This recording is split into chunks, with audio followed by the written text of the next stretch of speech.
Good afternoon, everybody. Welcome to this mini webinar, little talk, Neurodiversity at Work. We'll just let everyone join, so we give it a couple of minutes to make sure we've got as many as we can on board. And then for the next 30, 40 minutes, let's have a whiz through what is a huge topic. I must have gone around in 100 different directions on this one. I'm trying to work out what you can put in 30 minutes. But hopefully, over the next 30, 40 minutes, we can just generate a little bit of thinking, maybe just a few reminders, maybe something new, who knows. But as I say, let's wait a minute or two just to get as many people on board as we can. During that time, just want to trust that you can all hear me loud and clear, so thumbs up would be good. Just to make sure you can hear me loud and clear, and you should be able to see the shared slide, Neurodiversity at Work. Thank you very much. As we do that, you have a chat box. Everyone's familiar these days, or I make the assumption everyone's familiar these days with Teams. You have a chat box there. Feel free to use the chat box.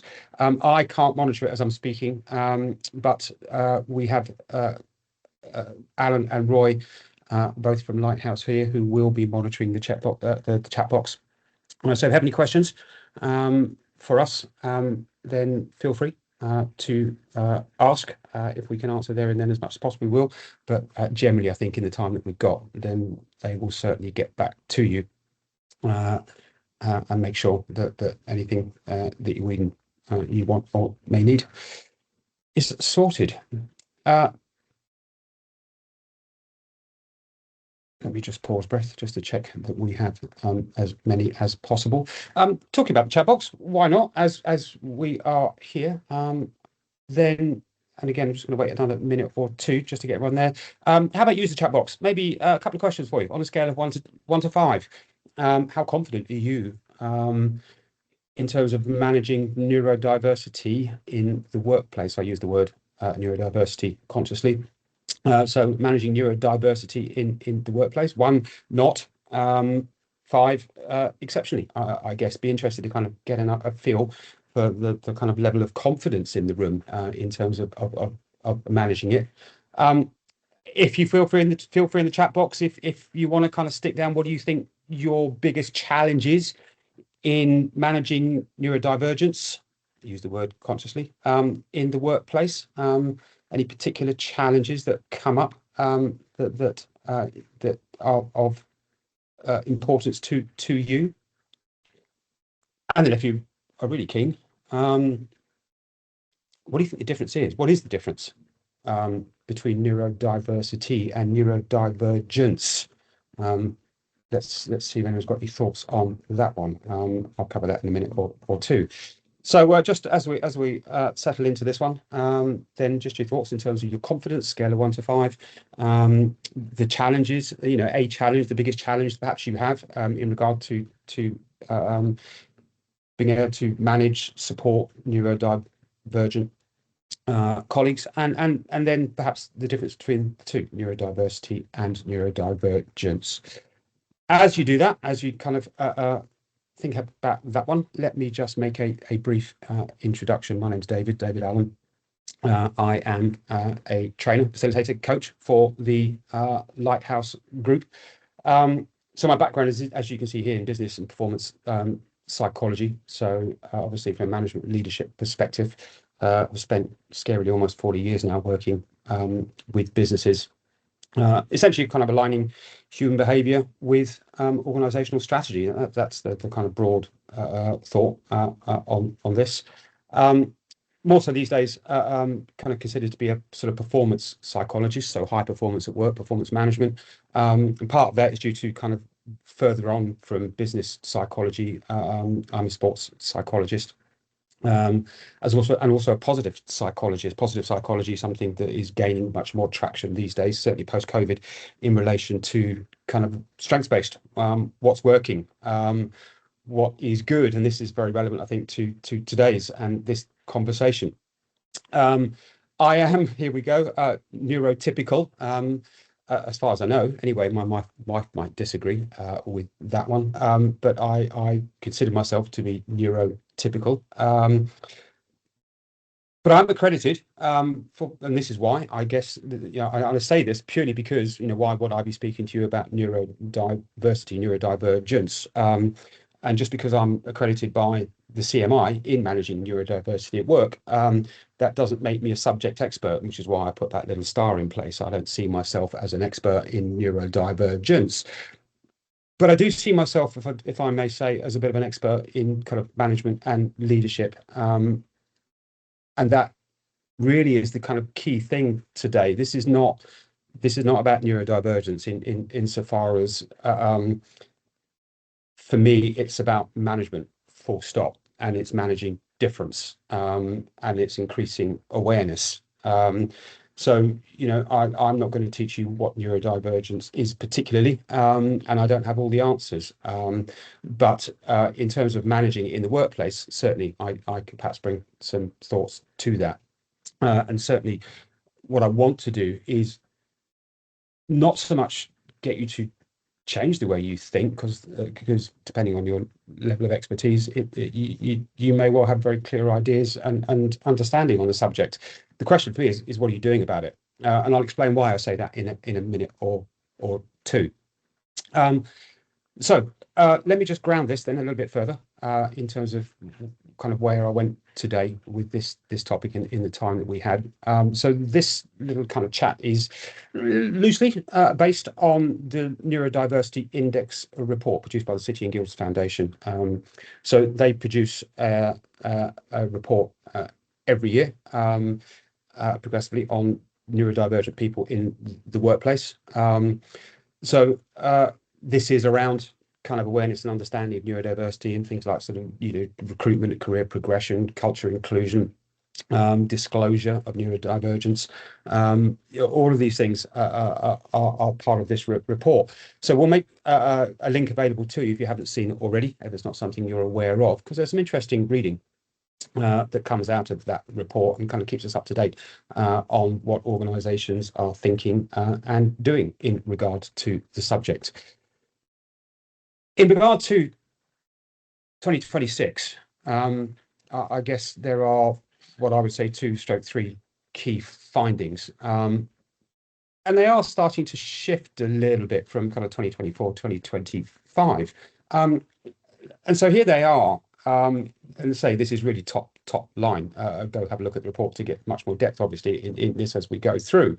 But the bit that's interesting, I think, is this idea that or the research that says approximately 75% of organisations feel confident in their neurodiversity readiness. So organisations in general feel that they are doing a good job when it comes to neurodiversity, neurodivergence, inclusion. And I would say the figure goes even higher when we're talking about senior leadership. So the higher you go in the organisations, the more that there's a belief that organisations are in a good state of readiness for this. But then you talk to neurodivergent employees, 35%, around 35%. Just don't experience workplaces as genuinely inclusive, psychologically safe, or trust that the adjustments that are promised, that are supposed to happen, are implemented consistently. So there's a kind of gap here between what organisations are thinking and seeing at a higher level, and perhaps what's being experienced at a lower level.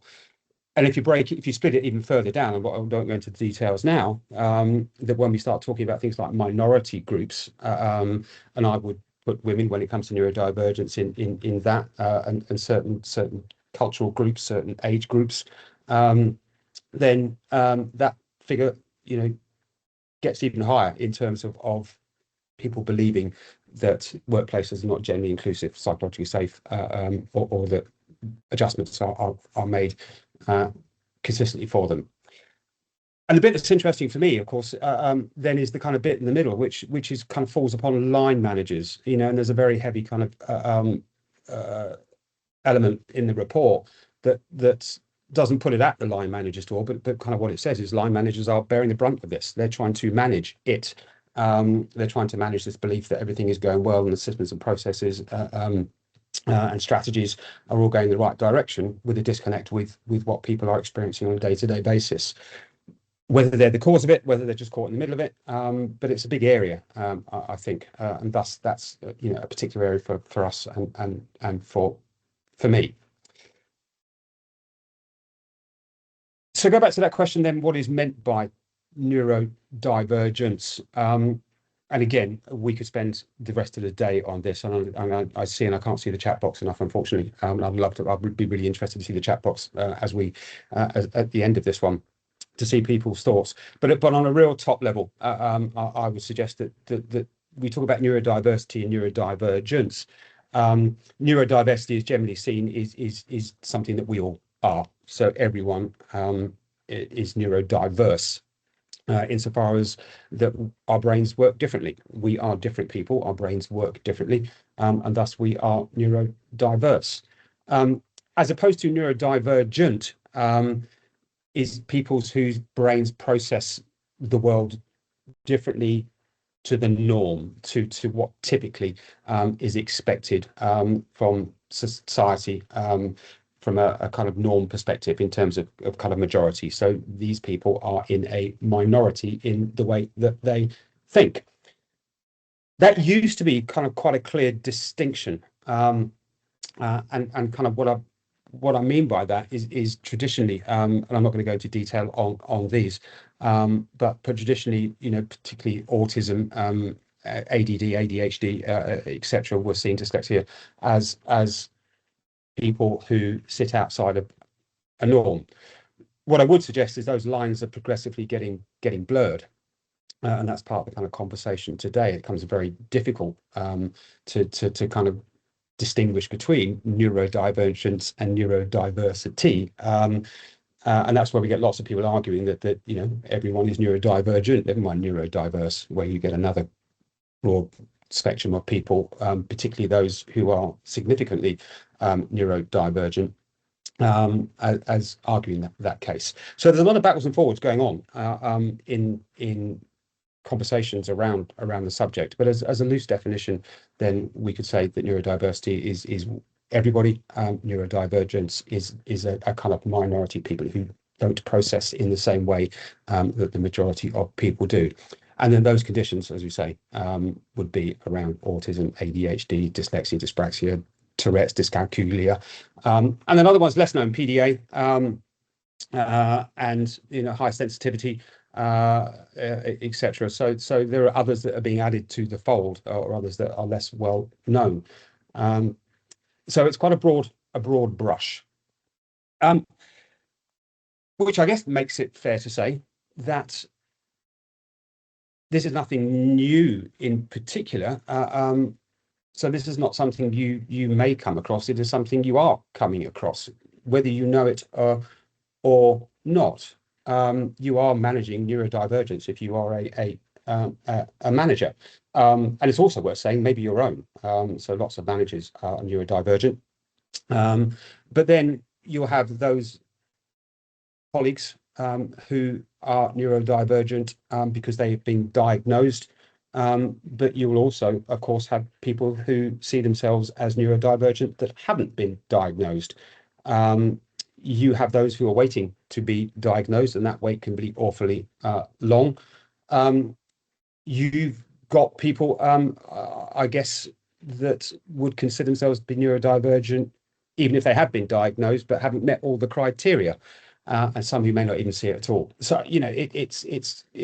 it's again a broad brush of people. It's not straightforward. It's where you are only neurodivergent if you have been diagnosed as being so. And there's also a large kind of conversation to be had around the accuracy and the changing face of diagnosis. Many may be familiar with research around autism and women, and again, sort of minority groups that very much traditionally, neurodivergence was the domain of people like me, male, white, of a certain age, and all the research was done on people like me, and kind of excluded anyone who wasn't. So there's a lot of bias has been going on, and whilst that's changing quite rapidly, some form of diagnosis won't accept that, and also doesn't catch up with that.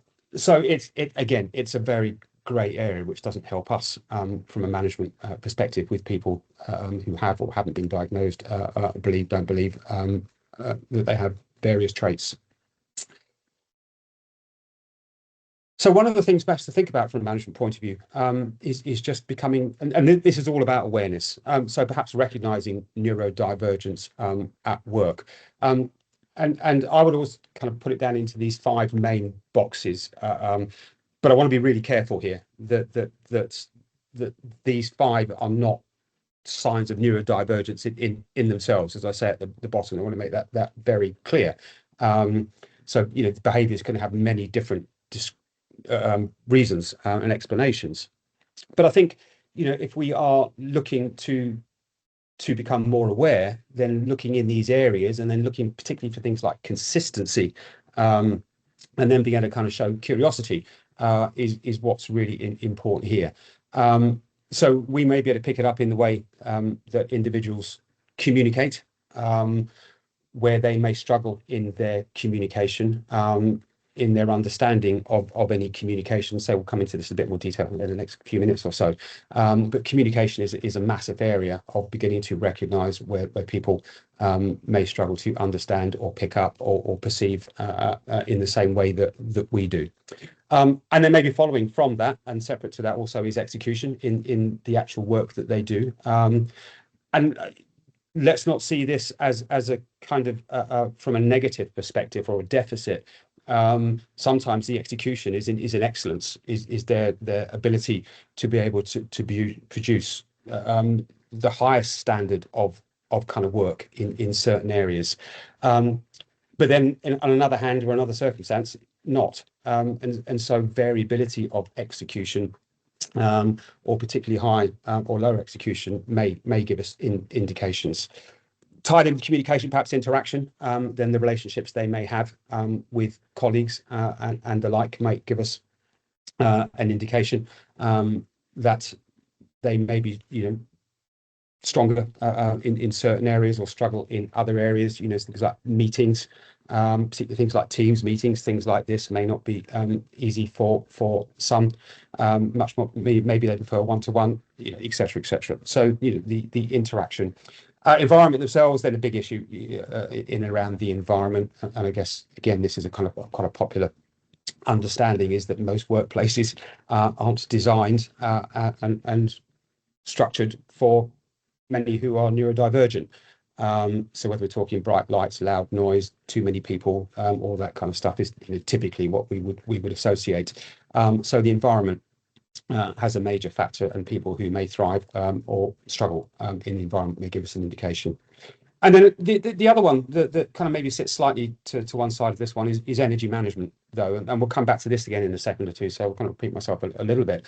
But the degree to which people are able to manage their energy, their drive, their motivation, can be a good indication where people are giving everything and then have nothing left.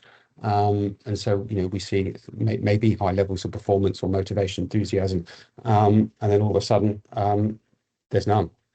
So energy management is another good way perhaps to start thinking about whether you may be able to support someone who may be struggling and down to neurodivergence. So this leads us to maybe some thoughts around the challenges in particular of neurodivergence. So I wanted just to highlight, and again from the report, sort of 5 areas perhaps that we can start to focus in on or begin to understand, and to see whether it resonates with you. I guess just on this one, the reason for this kind of slide is to also stop at the word challenge, because again, I wouldn't want challenge to be seen as something that's negative. Challenge is in my world very positive. Challenge is absolutely what we need to be able to learn and grow. in emotional intelligence, challenge is absolutely key when it comes to self-awareness, and thus be able to self-regulate. Challenge is important when it comes to things like resilience and mental toughness. So, challenge for me is and managing challenges is a really positive thing. So I'm always very wary when I use the word challenge, and then I ask people for their challenges, and they get all negative on me. Don't like this, don't want that, this is not good.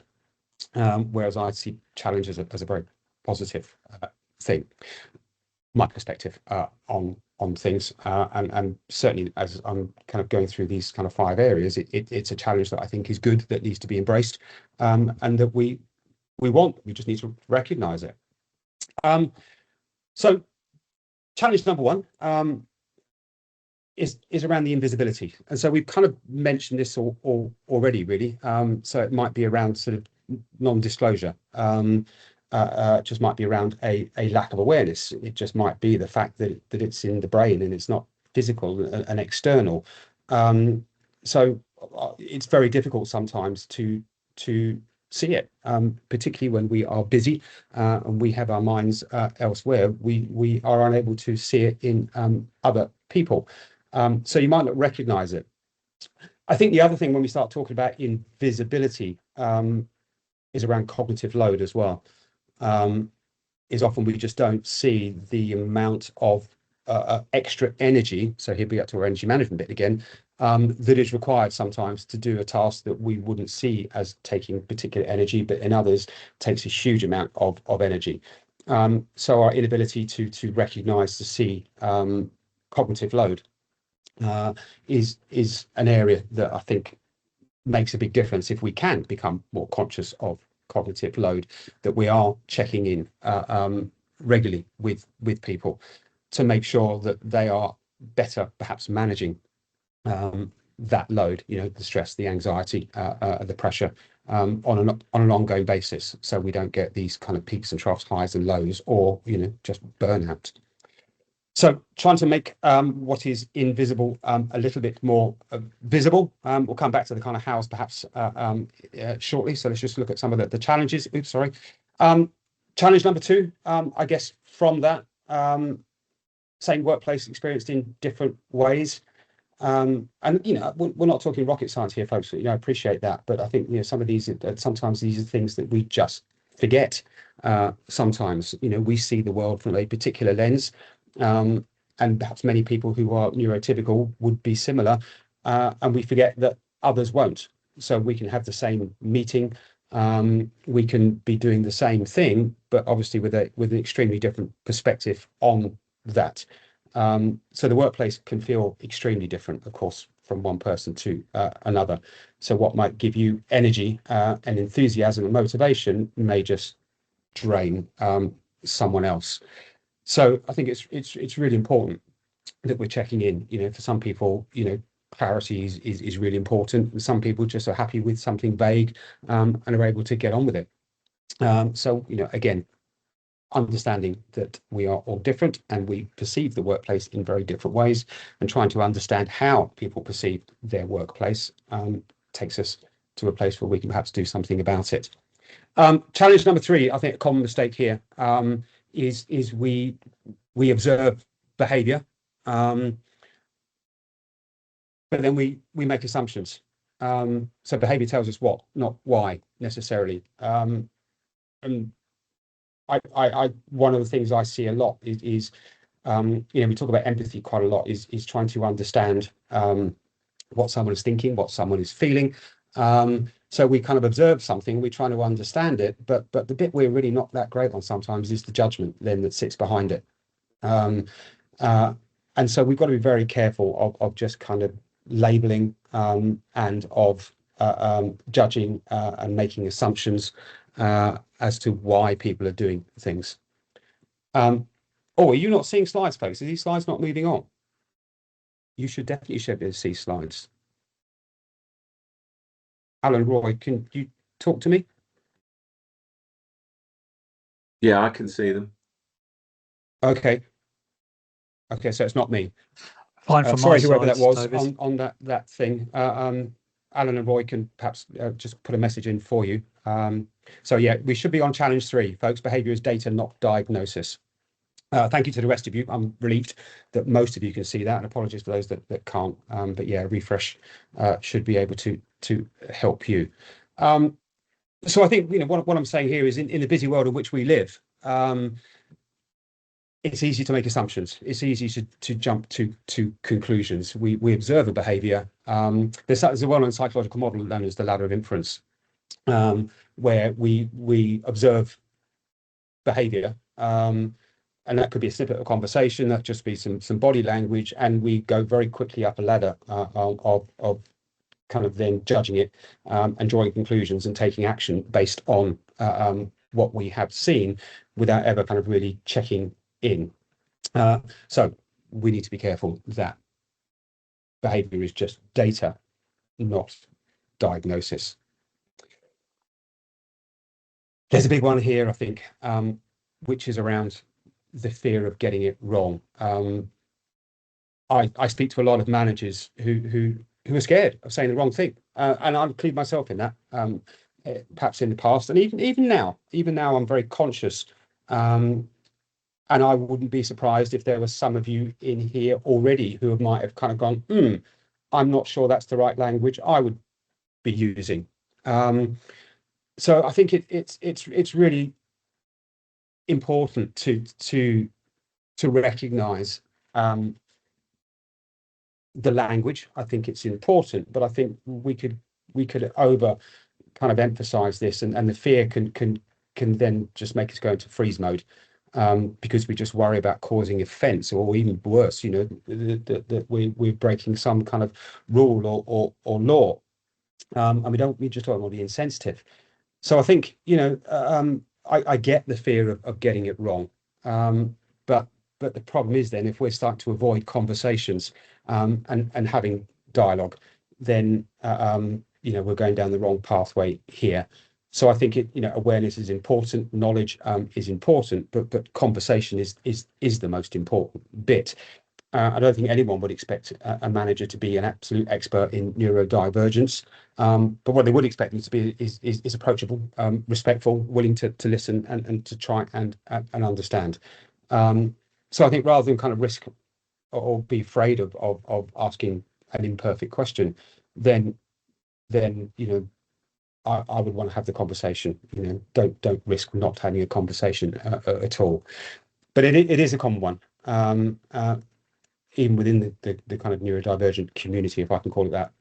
Let's say the language is discussed as to what is most appropriate, and it's constantly changing, which is a good thing because it's people having conversations. So I have absolutely no problem with that. And then I guess following on from that, then kind of the challenge 5 comes in, which is then we kind of then don't know what to do. So another big conversation that's often there, maybe one of the most common ones again, is this manager's kind of going, I don't know when or if to adjust, and what happens if I adjust for one and that doesn't fit with the rest of the team. It doesn't perhaps kind of tie in with what we're trying to achieve, from the goals in terms of what we've always done before. So I think it's really difficult sometimes when we start talking about fairness and equity. When we're trying to make reasonable adjustments, is the common language here, is what is reasonable, and reasonable to who. And often what happens again is managers get caught in the middle of this one, is they're trying to help their team members. They're trying to make adjustments. Organizations think they're making adjustments or making provision for that, but there again seems to be a bit of a disconnect.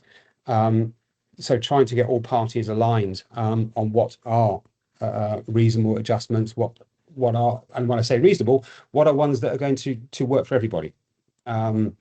It's such a difficult subject, and all I could ever say on that is it's dialogue again. It's being able to have the conversation with a degree of transparency, with a degree of honesty, because I always come from the place that everyone wants to do the right thing, because the right thing helps everybody. It helps the business, it helps managers, and it helps individuals on internal and external levels. So everyone kind of wants to get it right, but that's a difficult thing to do, because again, we come from different places, different understanding, different backgrounds, etc. So trying to find that. So for managers, knowing if and particularly when to adjust, adapt, change, and that it's for the benefit of all, or certainly the majority, is a difficult thing. So away from the kind of challenges, just again a couple of thoughts really. And so an area I spend time in, I guess, is then from an organizational point of view, management point of view. What we talk about is system fit. So rather than kind of focusing on the individual, we need to look beyond the individual, and this is about the whole system. That's what we're interested in. The individual is part of the system, and often if we look to the system first, we don't have to look at the individual, because the system is supporting the individual, whoever they are. So I think thinking about system and system fit is our first step, and probably the most beneficial step. So in simple terms, in this kind of model, we're looking at the individual, and understanding the individual in terms of the skills, the knowledge, the expertise, the strengths, the preferences that they have. We're then looking at the role, and I say then, no particular order here. We look at the role that we have. So does the role fit? How do we make the role fit? What is going to work for the individual? How do we bring these two together? That has to work in line with the environment itself. So the broader picture, and whether that's the workspace, or whether and that could be the home workspace, the remote workspace, or the physical workspace. What is the environment that we have, and what is the environment that would best suit? And then the whole management system. The management system would be the organizational structure, the HR systems and processes and frameworks, the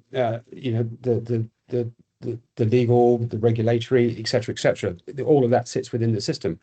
So system fit is about kind of recognizing all four of these areas, and working out how do we put all these bits of the jigsaw together, so that it's best for everyone. And what you come from that is what we might call high and low systems. So and I appreciate you might be able to see the graphic very well on this. I'm not going to go into any great description on here, but essentially a high system is one that has looked at all these four areas, and is consistently adjusting and adapting the individuals, the role, the frameworks, and the environment, to create what is, as best as can possibly be, something again that is working for everybody, and that's the business in terms of trying to get where it's trying to get to, the function, i.e. the team, as well as the individual. Whereas a low system doesn't. So a low system is where there's a disconnect between all of these things, and often the pressure then gets onto the individual, and that's where we can start to come across problems. So just a little analysis on those four areas can reveal an awful lot.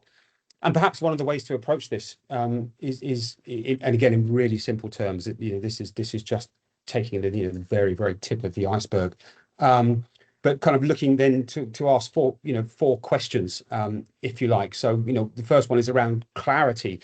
Do we have clarity of purpose? Do we have clarity of where we're going? Do we have clarity of objective or goal? Do people know what they need to achieve and why they need to achieve it? So clarity is in any kind of management speak. If you ask me for a definition of management, it's the process of achieving objectives. Thus, step one is clarity of objective, which is difficult in this day and age of change, and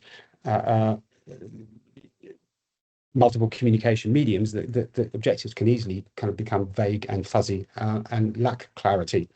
Then behind the objective, step two in management is plan to meet the objective. And it's the same thing here, is what are the processes we have? What are the structure we have in place to be able to achieve those objectives. So once we have clarity, do we need to design, create, what do we need to do, plan, structure activities to enable us towards that?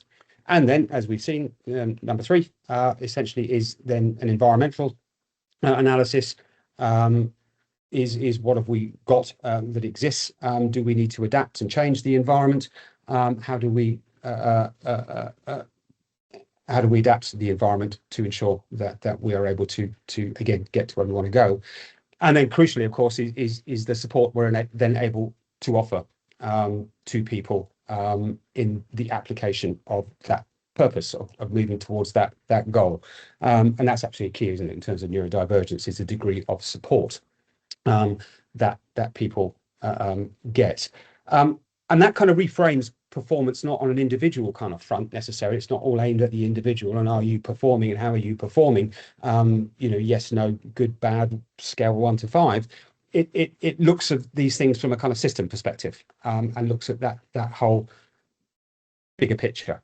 So we can look at the individual, but it's what surrounds the individual.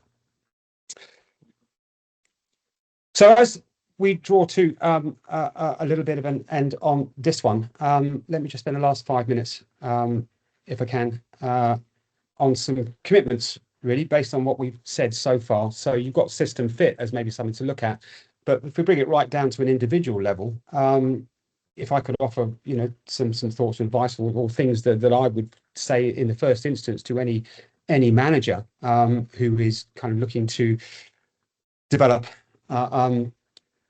their understanding and the impact, the positive impact of neurodivergence. Perhaps these might just be things to think about. And again, I'm not teaching you to suck eggs here. The difference is we kind of know these things. It's whether we're doing them. So that'd be my interest, is what are you doing here rather than do you know? So step number 1, notice. So this is this bit around noticing, is being able to take a step back and observe patterns, observe consistency, just observe. One of the most common things, again, I say one of these common things a lot, is that managers don't have time to notice. They're just too busy. They're running 100 miles an hour, and they don't have or feel they can't take a step back to really see the wood through the trees. So we need to notice what's going on. Are you looking and what are you seeing? So 3 things under each of these. Number 1, observe patterns, not isolated incidents. So consistency is what we talked about rather than one-off events. Strengths as well as struggles. So it's easy to look at what's not working and what's not going right and how do we fix problems. And we completely ignore what's good, what's working, where people are strong, where people are adding value. And then, of course, changes for the positive, to be able to recognize, really important, the positive changes, the developments that are happening, the successes, as well, of course, then perhaps on the other side of the coin is being able to notice when someone is starting to struggle or fall behind, etc. And thus we can have early intervention rather than waiting till the problem really is caused. So are you noticing? What are you doing to create space and time to notice? And then are you asking? So rather than drawing conclusions, jumping to assumptions, that willingness and ability here. So we're talking, talk about, there's a lot in coaching, your willingness and ability to ask the question based on what you are seeing, and to again check in with people, to create the time to be able to sit down with people and ask from a place of curiosity rather than judgment. I've got a new coaching group that started on a level 5 yesterday. I don't know if anyone's here from that group. And when we start a long journey of coaching, one of the most important things that I will ever say to people is we'll learn an awful lot about coaching as we go through, but the most important thing in coaching and most important thing in management is being able to ask the question with genuine curiosity, to hold back the judgment and just be interested in what's going on in other people's worlds. So what assumptions are you making? trying to ask more focused and non-judgmental questions. There's a good example here, I think, is often the general advice is ask, good open questions to get people talking. And I love in coaching, being able to ask big open questions and get people to open up and to talk. Ask that to someone perhaps who has autism, and I absolutely get that autism has a million different faces, as do many of these, all of these. But asking a big, wide open question to someone who may be autistic is probably the worst thing you'd ever possibly do. And there's no clarity in a big, wide open question. So just his skill in being able to ask questions is really important, but generally kind of more focused, non-judgmental questions is important. Really asking kind of what helps, what enables people to do their best work, and then listening to understand rather than confirmation. It's not about confirming what you thought, it's about really understanding what they are saying. We still have lots of filters in place that even when we do observe and we do ask, we still hear kind of what we want to hear or what we believe rather than what is actually being said. Number 3, clarify. So we talked about clarity a little bit. So making expectations really clear. So a lot of people who are neurodivergent struggle with kind of ambiguity and lack of clarity. So as I just go through these, I'm not going to read through these. We certainly get the idea of making things simple, clear, making things logical, making things orderly. So prioritization is really important. So what exactly do I need to focus on, and when and why? And then always checking in for that kind of understanding. And rather than just going, do you understand? Perhaps we can do a little bit better, which says, tell me, what's your understanding of that? Let's have that conversation to align. So clarity. Then simplify. So simplify, I've just kind of mentioned really. So simplify, reducing unnecessary friction. So as I've just kind of mentioned, reducing unnecessary complexity, making communication in particular easier to follow. And really, it's just about removing barriers. And I think, it's an absolutely key part of management, is reducing unnecessary friction. Systems and processes and old ways of working and relationships and all this kind of stuff. If we can simplify the working environment, then by removing, identifying and then removing friction, solving friction, then we'd be in a much better place. And then finally, checking. So checking. Measure the experience, measure experience, not just intention. So I guess what's important here is this idea of checking in, not checking up. So we tend to kind of check up and did you do that? What happened there? Rather than in general how things are going. We're very kind of results orientated and not so much process orientated. So we absolutely need to kind of check in on a regular basis and to be able to review what's been agreed, because that may change. We know objectives change, etc. So being able to review and support and adapt is what's critical here. And then, as I guess we've mentioned a couple of times here, this idea of listening to improve and not to defend and to justify.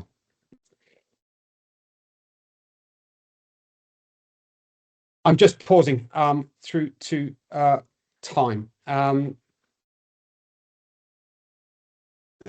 got one slide for organisations that I'm not going to show. I think it's a good time to leave it at that. I'm conscious of time, and if I showed you another slide for organisations, that would probably take another 5 or 10 minutes. I've certainly achieved what I wanted to do today in terms of just kind of going through some of those fundamentals. I hope it's just given you a bit of pause for thought. That's all. To think, maybe do I need to increase my knowledge and understanding of neurodivergence, but most importantly is not to focus on neurodivergence, is to focus on the management to ensure that anybody in the team, in the environment, has the opportunity to perform at their best. So I hope this helped. Thank you very much indeed for that quick whiz through. I say Alan and Roy can be in touch. I picked up on that, but I do appreciate your time this lunchtime. Go enjoy the sunshine and have a very good weekend, everybody. Thank you very much indeed.